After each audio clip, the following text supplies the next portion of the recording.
So I'm sure there's a bunch of you that must be tired of hearing about this whole Will Smith incident.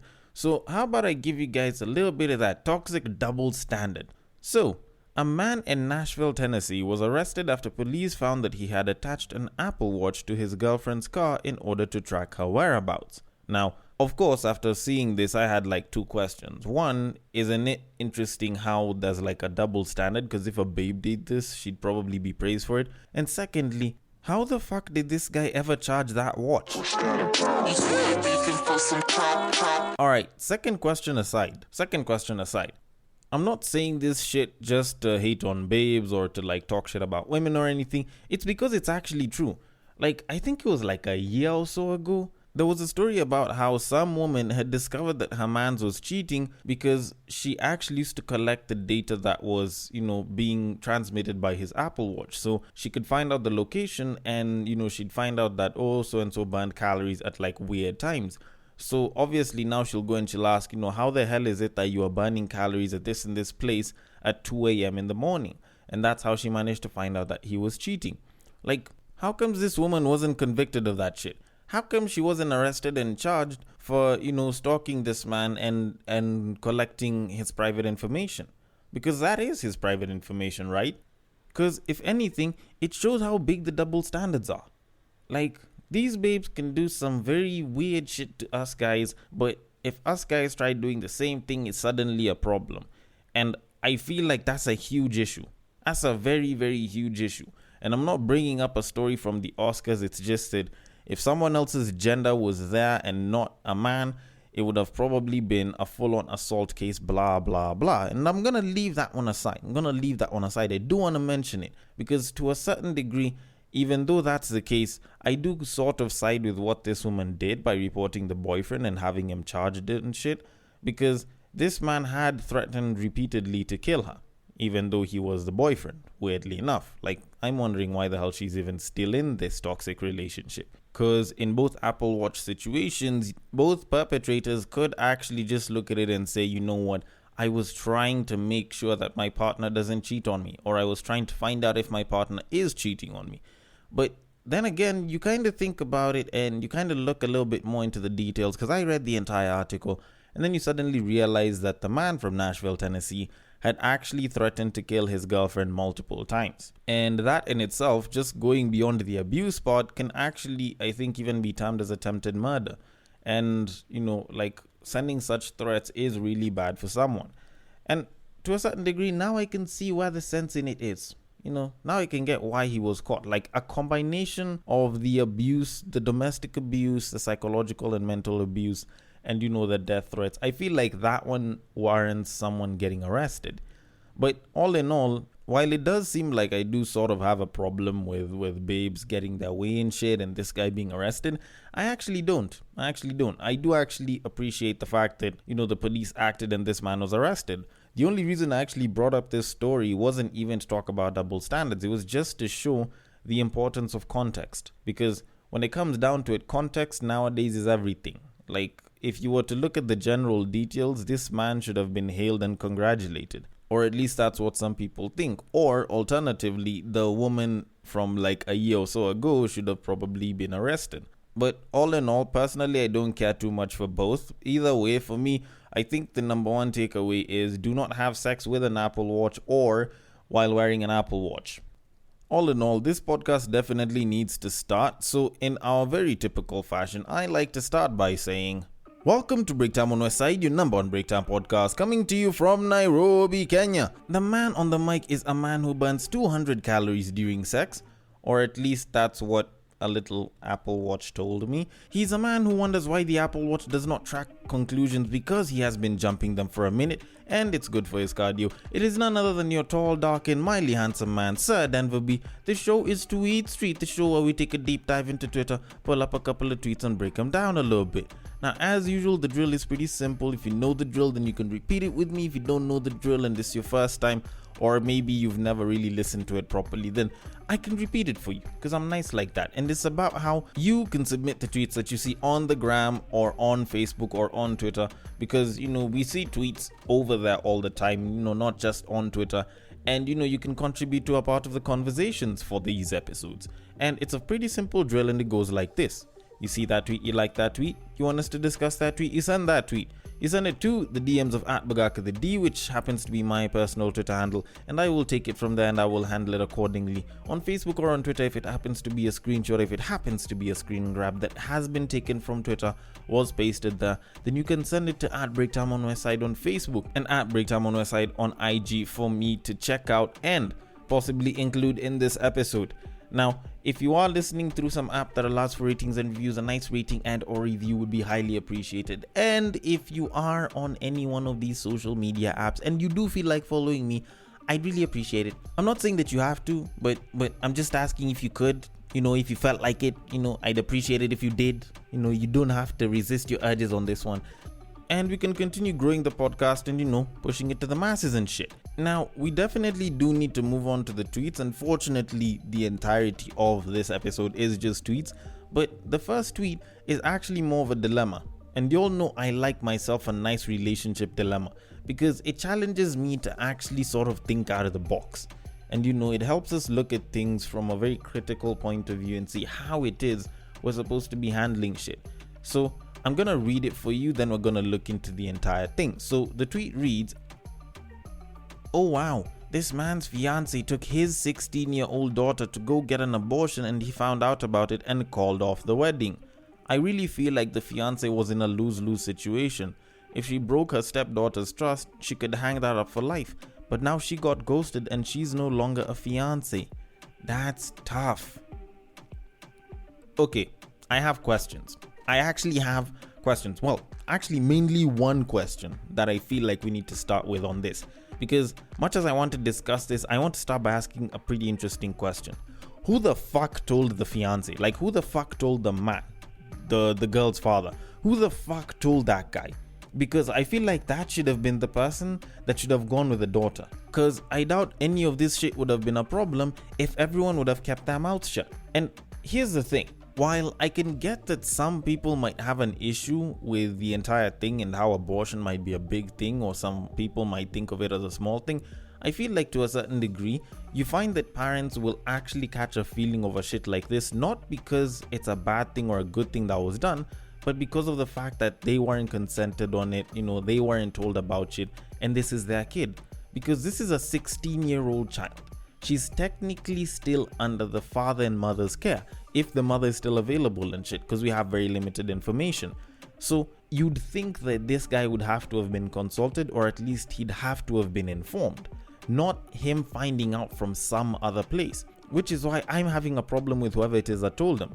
Because if it's the daughter that did it and she decided to do it before this guy had married this woman, then at that point in time, it's the daughter now that was in some way possibly even sabotaging that entire relationship.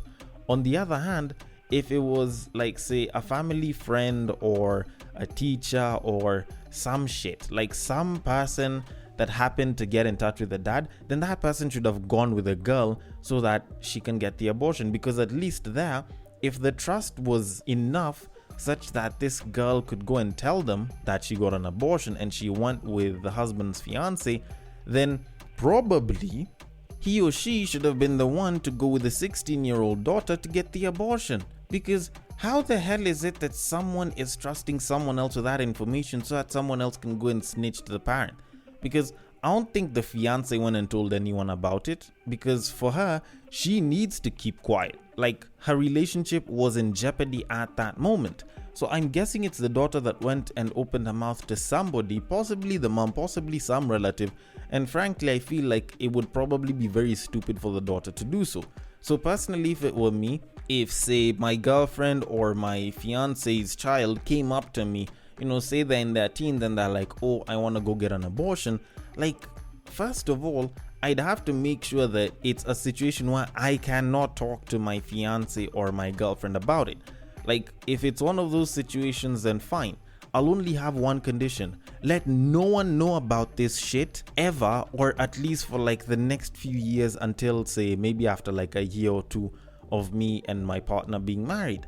Because at that point in time, at least there it can be something that's reminisced and And if someone catches a feeling about it, you're like, no, I did it for her sake and I knew that you'd probably lose your shits about it. So we decided to keep it between us, and it kind of improves the relationship, because there, at least you can see that it's a bit of like a win-lose situation. And if anything, like, you'll win because you'll be closer with the child. And if it's a lose, then at least you'll have come out on the better side, because you'll know that this stepchild of yours, this possible potential stepchild of yours, was going to fuck things up in the first place. So you've definitely protected yourself from a very, very tricky situation that would have come back to hit you in the future. So either way, I do feel like the woman lost out, but she definitely should have insured herself by ensuring the stepdaughter's silence. Honestly, that's how I look at it. And I don't know, I might be right, I might be wrong. I'd actually want your takes on this entire thing. How do you think the situation should have been handled, and how do you think you'd have handled the situation yourself? But all in all, we should definitely move it on. So on to our very next tweet. If you think a man should pay all the bills, date someone that agrees. If you think it should be 50-50, date someone that agrees. The problem is you want to convince people who don't agree instead of just dating someone who has the same values. That's why the topic is so annoying. Actually, I disagree with this. I am against it. I refute whatever it is that you've said. Not the first portion of it. Like, I actually do kind of agree with you on this. Like, if you are someone that believes that a man should pay all the bills, you know, whether you're male or female, go date someone that agrees to that. And if you think it should be 50-50, you should date someone that agrees to that. But I don't think the problem is that people want to convince other people of the other side. I feel like it goes beyond that. It's not even about convincing. It's actually just the ostracizing and the disrespect that you get for picking a side that doesn't really, you know, correlate or concur with what someone else feels. And that in itself is actually why I can also disagree with the part above where it's like, oh, if you think a man should pay all the bills, and just date someone that agrees. Because I feel like that's almost like throwing a blanket over a problem that's not really being solved. Because it's like, you know, to each their own, like, let's just blanket over this shit and leave it.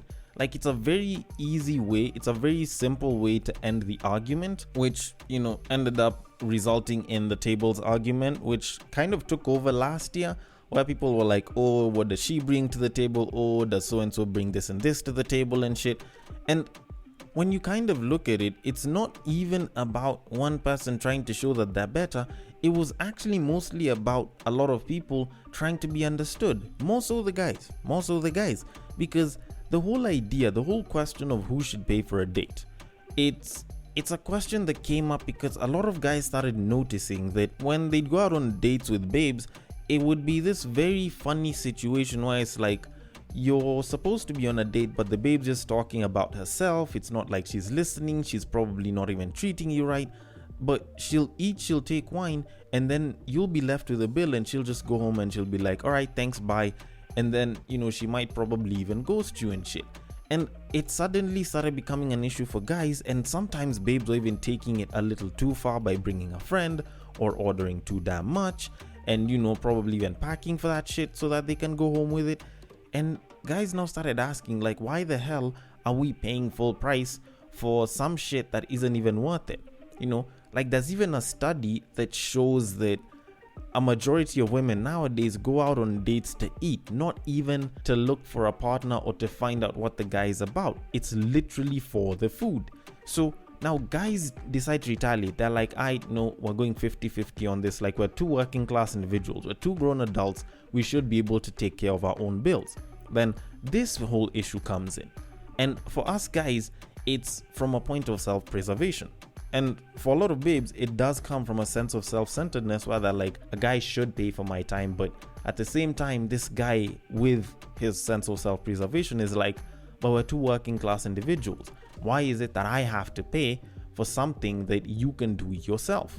Like, that's sort of where it came from. And then, of course, now that graduated onto, will I get the goods afterwards, or what does she bring to the table that would warrant me to put money down on all of this shit. The general functional questions that guys will ask whenever they start encountering a situation like this.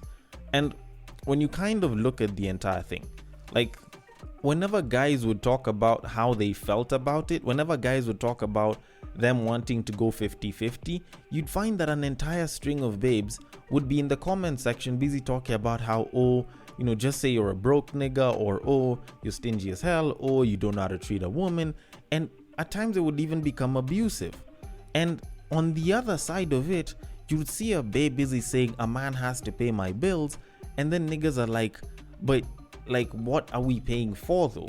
Like, I'm paying for bills just so that I can get some person with attitude busy talking all over me, and yet they're not contributing shit.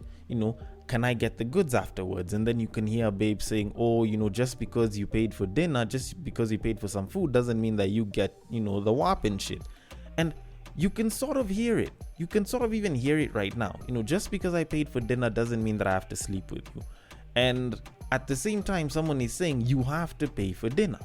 So with this entire argument, with this entire issue, the problem isn't that people are trying to convince each other. The problem is that people are disrespecting each other for picking a stance on this. And that's where the issue is.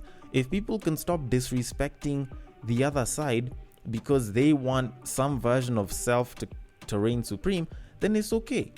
Like, I'm one person that had started off on the whole 50-50 thing. I was like, split it 50-50, let her handle her bill, or let's divide this shit 50-50, provided we haven't had one person consuming too much and the other too little. Then at some point I was like, what? I don't mind handling the entire bill, but I'd appreciate it if she actually decided to sort of chip in, because it shows that she cares enough. And with the way dates are supposed to signify a certain kind of behavior, or like a certain trait that you're supposed to see in someone, like her choosing to chip in would show that, even though I can handle a bill here and there, if I'm down, she'll be there to help me out. That caring is entirely mutual, and she's not just gonna sit and look at me while I'm suffering in financial debt and just pick up her shit and move the fuck on. Like, that was how I saw it.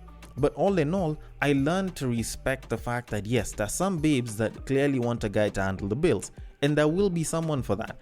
And there's some babes who are like, if I can, I will, and they'll definitely be okay with it. And there's definitely going to be babes who are like, I will handle my own bill because I do not want a guy wanting to smash just because he paid for the bills. And I've learned to accept that. The problem is, too many people don't. One person is going to disrespect the other person because they want to go 50-50 and they want to preserve themselves from, paying for some shit that they definitely shouldn't have. And on the other side, there's someone who's going to want the bills paid for them because they believe in the old days and they don't want to pay for shit. But either way, I feel like it's more of understanding each other rather than disrespecting or trying to convince each other. Although, then again, I am one person that doesn't really believe in dates all that much. As some of you have heard in previous episodes, I've definitely said, like, the date is outdated. We should move it on to Netflix and chill, because that is where the evolution has gone. And you can learn a hell of a lot more from Netflix and chill, and it'll probably cost you a lot less money to do. And you'll definitely pick up on a lot more shit from someone else. Although, then again, those are my thoughts on it. So I will leave it and I will move it on. So on to our very next tweet. Had dinner with a dude who didn't compliment me once. I thought that it was really weird. I haven't spoken to him since. At no point was I expecting compliments though. The absence of the acknowledgement of my effort just shows me that he might not be attracted to me, which is okay. And even if he is, I still prefer a more vocal partner. Hence, I didn't force him to compliment me. I simply cut him off. I'm not dating anyone that I have to tell to compliment me. I'm too self-assured to do that. Affirming me and making me feel like I'm the only girl in the room is romance 101. That's what I'm accustomed to when I date, and I won't settle just because he ticks other boxes. Oh no, he was actually the perfect gentleman. He pulled my chair, opened doors, listened when I spoke, even sent me a full tank before I left so I could fill up on my way home. Okay, I don't know if it's just me, but this shit feels like the biggest contradiction of a human being that I have listened to in a very long time. Like, alright, let me just get this straight. This man took you out on a date, made sure that you ate well.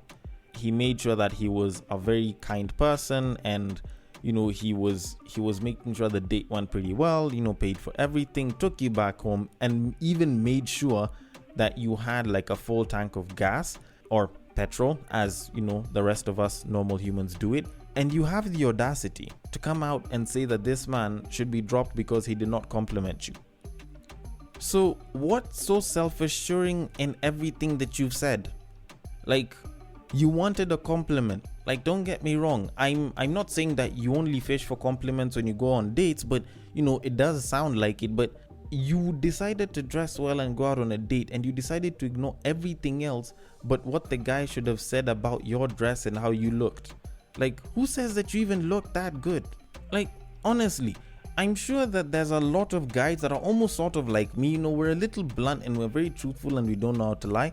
And it's not like babes will always wear the best looking outfits or dresses whenever they choose to go out. But they think they'll look good. Their best friend will probably tell them that they look bomb. But maybe to us, we think she looks like shit. Or maybe she's wearing a blanket or some shit. And definitely, because I'd much rather not disrespect you by telling you look like an old hag, maybe in this case, this man was like, you know what, let me not say anything about it, because if I open my mouth about that shit, I'll end up sounding disrespectful. And don't tell me that there's a way around saying, oh, you don't look good in a date. Like, I'm sure babes are ready to say that shit. Of which, the truth of it is, if you look bad to me, then you look bad to me. No matter how many people will tell you that you look good to them. Like, if anything, like, that dress was supposed to inspire confidence in you. Like, you looking your best is supposed to give you the best version of your confidence so that you can use it when I'm in the room, so that I can see the best of you. And whether or not I compliment you probably shouldn't really be your problem, not unless if you need that self-assurance, or at least you need that reassurance, that validation, and you're expecting me to give it to you, of which I may not give it to you all the time. But that said, I might be wrong about this. Maybe I am supposed to compliment her. Like, maybe it's courtesy 101 and I don't seem to know jack shit about this. And maybe there's a lot more that this guy should have definitely done that he didn't do. So I want your thoughts on this. The DMs are open. On Twitter, it is @BagakTheD, which happens to be my personal Twitter handle. On Facebook and on Instagram, it is @BreakTime on Westside. Thank you so much for listening all the way till the end. And if you are listening through Castbox, feel free to drop your thoughts and comments below, and I will attend to them accordingly. And I will catch you guys on the next break.